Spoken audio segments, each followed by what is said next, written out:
നമസ്കാരം. മലയാളത്തിലെ ശ്രദ്ധേയരായിട്ടുള്ള രണ്ട് സംവിധായകരാണ് സിദ്ദിഖും അതുപോലെ ലാലു എന്ന് പറയുന്നത്. ഇവർ രണ്ടുപേരും ചേർന്നിട്ട് ഒട്ടനവധി നല്ല ചിത്രങ്ങൾ നമുക്ക് സമ്മാനിച്ചിട്ടുമുണ്ട്. അതിൽ സിദ്ദിഖ് മരണമടഞ്ഞു പോയി. ലാൽ ഇപ്പോഴും സിനിമയിലൂടെ നമുക്ക് മുന്നിൽ നല്ല കഥാപാത്രങ്ങളൊക്കെ ചെയ്ത് നമ്മളെ വിസ്മയിപ്പിച്ചുകൊണ്ടിരിക്കുകയാണ്. ഇവര് ഒരു കാലത്ത് വളരെ നല്ല സൗഹൃദത്തിലായിരിക്കുകയും ഇവര് നല്ല കുറെ സിനിമകൾ നമ്മൾക്ക് സമ്മാനിക്കുകയും ചെയ്തിട്ടുണ്ട്. അതിൽ ഇവരുടെ ആദ്യത്തെ സിനിമ എന്ന് പറയുന്നത് റാംജി റാവു സ്പീക്കിംഗ് എന്ന് പറയുന്ന സിനിമയായിരുന്നു. ഈ ഒരു സിനിമയുമായിട്ട് ബന്ധപ്പെട്ടിട്ട് ഇവർ ഒരുപാട് കഷ്ടപ്പെട്ടിട്ടുള്ള കഥകളൊക്കെ നമ്മൾ സോഷ്യൽ മീഡിയയിലൂടെയും അതുപോലെ തന്നെ ഇവരുടെ ചില അഭിമുഖങ്ങളിലൂടെയൊക്കെ നമ്മൾ കേട്ടിട്ടുള്ളതാണ്. ആദ്യം ഈ ഒരു ചിത്രത്തിന്റെ പേര് നൊമ്പരങ്ങളെ സുല്ല് സുല്ല് എന്നായിരുന്നു. പിന്നീട് അത് റാംജി റാവു എന്നുള്ള രീതിയിലേക്ക് മാറുകയായിരുന്നു ചെയ്തിട്ടുണ്ടായിരുന്നു. ഈ ഒരു സിനിമയിൽ പ്രധാന കഥാപാത്രമായിട്ട് എത്തിയിരുന്നത് സായികുമാറും മുകേഷും ഒക്കെ തന്നെയായിരുന്നു. ഇന്നസെന്റ് ഉണ്ടായിരുന്നു. വളരെ രസകരമായിട്ട് കോമഡിയൊക്കെ ഉള്ള ഒരു നല്ലൊരു സിനിമ തന്നെയായിരുന്നു. അതിനുശേഷം ഇവർക്ക് തിരിഞ്ഞു നോക്കേണ്ടി വന്നിട്ടില്ല. ഇവർക്ക് ഒട്ടനവധി നല്ല ചിത്രങ്ങളുടെ ഭാഗമാകാൻ സാധിക്കുകയും ചെയ്തിട്ടുണ്ടായിരുന്നു. കുറെ കാലങ്ങൾക്ക് ശേഷം ലാലും സിദ്ദിഖും വേർപിരിയുകയും സിദ്ദിഖ് സിനിമ സംവിധാനം ചെയ്യുന്ന ഒരു രീതിയിലേക്ക് മാറുകയും ലാല് അഭിനയത്തിന് കൂടുതൽ പ്രാധാന്യം നൽകി അഭിനയ ജീവിതത്തിലേക്ക് കടക്കുകയായിരുന്നു ചെയ്തിട്ടുണ്ടായിരുന്നത്. അങ്ങനെ ഈ ഒരു സിദ്ദിഖ് സംവിധാനം ചെയ്തിട്ടുള്ള ഒരു മികച്ച സിനിമ തന്നെയായിരുന്നു മമ്മൂട്ടിയെ വെച്ചിട്ടുള്ള ക്രോണിക് ബാച്ചിലർ എന്ന് പറയുന്ന സിനിമ. ഈ ഒരു സിനിമ ആദ്യം നിർമ്മിക്കാൻ ഉദ്ദേശിച്ചിരുന്നത് ആൽവിൻ ആന്റണി എന്ന് പറയുന്ന വ്യക്തിയായിരുന്നു. ഇദ്ദേഹം ദുബായ് കേന്ദ്രീകരിച്ച് ബിസിനസ് നടത്തി അവിടെ താമസിച്ചിരുന്ന ഒരു വ്യക്തിയായിരുന്നു. അങ്ങനെ ഈ സിനിമയുമായി ബന്ധപ്പെട്ടിട്ട് കുറച്ച് കാലങ്ങളോളം നമ്മുടെ സിദ്ദിഖ് ദുബായിൽ ചെന്ന് താമസിക്കുകയും ഈ സിനിമയുടെ കാര്യങ്ങളൊക്കെ ഏകദേശം തീരുമാനിക്കുകയൊക്കെ ചെയ്തിട്ടുണ്ടായിരുന്നു. അങ്ങനെ ആ ഒരു കാലഘട്ടത്തിൽ പിന്നീട് പെട്ടെന്ന് ആൽവിൻ സിനിമയിൽ നിന്ന് പിന്മാറുന്നു. പിന്നീട് നമ്മുടെ സിദ്ദിഖ് ഉടനെ തന്നെ അദ്ദേഹത്തിന്റെ സുഹൃത്തായിട്ടുള്ള ലാലിനെ ചെന്ന് കാണുന്നു. അങ്ങനെ ഈ ഒരു സിനിമ തുടങ്ങാൻ വേണ്ടിയിട്ട് പോകുന്ന സമയത്ത് ലാല് ഒരു പ്രധാന നിബന്ധന നമ്മുടെ സിദ്ദിഖിനോട് വെക്കുന്നു.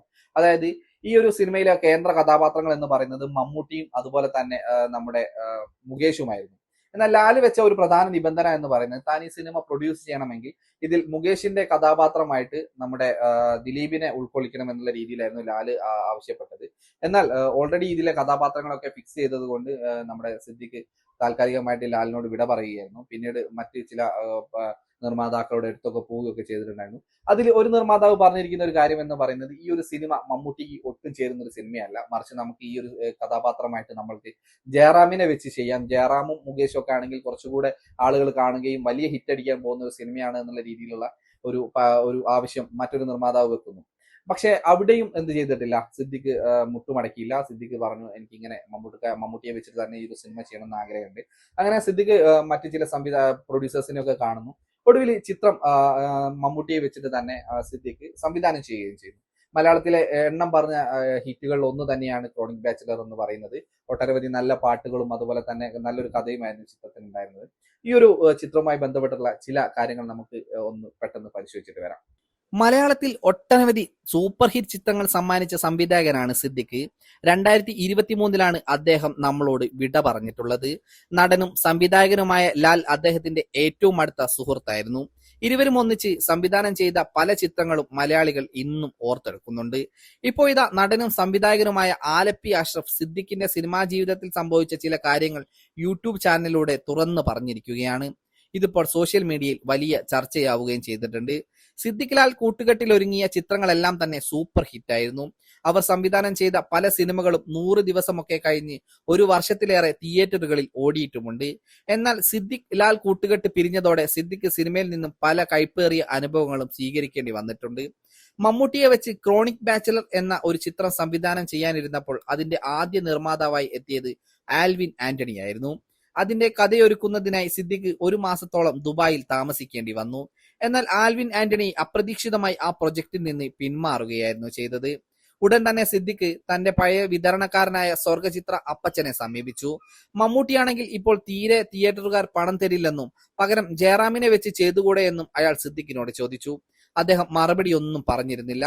പിന്നീട് ലിബർട്ടി ബഷീർ സിനിമ ചെയ്യാമെന്ന് പറഞ്ഞു. അപ്പോഴേക്കും സിദ്ദിഖ് സ്വന്തം പൈസ ഉപയോഗിച്ച് ഷൂട്ടിംഗ് ആരംഭിച്ചിരുന്നു. എന്നാൽ ലിബർട്ടി ബഷീറും കൈയൊഴിഞ്ഞു. അവസാനം സിദ്ദിഖ് തന്റെ ഉറ്റ സുഹൃത്തായ ലാലിനെ സമീപിക്കുകയായിരുന്നു. അപ്പോൾ ലാൽ ഒരു ഡിമാൻഡ് സിദ്ദിഖിന് മുൻപിൽ വെച്ചു. മുകേഷിന് പകരം ഭാവനയുടെ ജോഡിയായി ദിലീപിനെ അഭിനയിപ്പിക്കണമെന്നായിരുന്നു ലാലിന്റെ പ്രധാന ഡിമാൻഡ് എന്ന് പറയുന്നത്. അതിനും സിദ്ദിഖ് കൃത്യമായ മറുപടി ഒന്നും തന്നെ പറഞ്ഞില്ല. പിന്നീട് കുറച്ചു നാളുകൾക്ക് ശേഷം സിദ്ദിഖിന് രക്ഷകനായി എത്തിയത് തന്റെ ഗുരുനാഥനായ സംവിധായകൻ ഫാസിലായിരുന്നു. പിന്നീട് ഫാസിലും സിദ്ദിഖും ചേർന്നിട്ടാണ് ക്രോണിക് ബാച്ചിലർ എന്ന് പറയുന്ന സിനിമ നിർമ്മിച്ചിട്ടുള്ളത്. സിനിമ വലിയ ഹിറ്റായിരുന്നു. സിനിമയിലെ പാട്ടുകളും അതോടൊപ്പം തന്നെ സിനിമയിലെ മമ്മൂട്ടിയുടെ വേഷവുമെല്ലാം പിന്നീട് വലിയ രീതിയിലുള്ള ഹിറ്റായി മാറുകയായിരുന്നു ചെയ്തിട്ടുള്ളത്. ഒട്ടനവധി നല്ല കോമഡി സീനുകളും അതുപോലെ തന്നെ എടുത്തു പറയാവുന്ന ചില ഡയലോഗുകളും ബാക്കി വെച്ചിട്ട് തന്നെയായിരുന്നു സിനിമ മുന്നോട്ട് പോയിക്കൊണ്ടിരുന്നത്. ഇപ്പോഴും സിനിമയിലെ ഡയലോഗുകളും മറ്റും പല റീലുകളുമായിട്ട് സോഷ്യൽ മീഡിയയിലൂടെ കടന്നു വരുന്നുണ്ട്.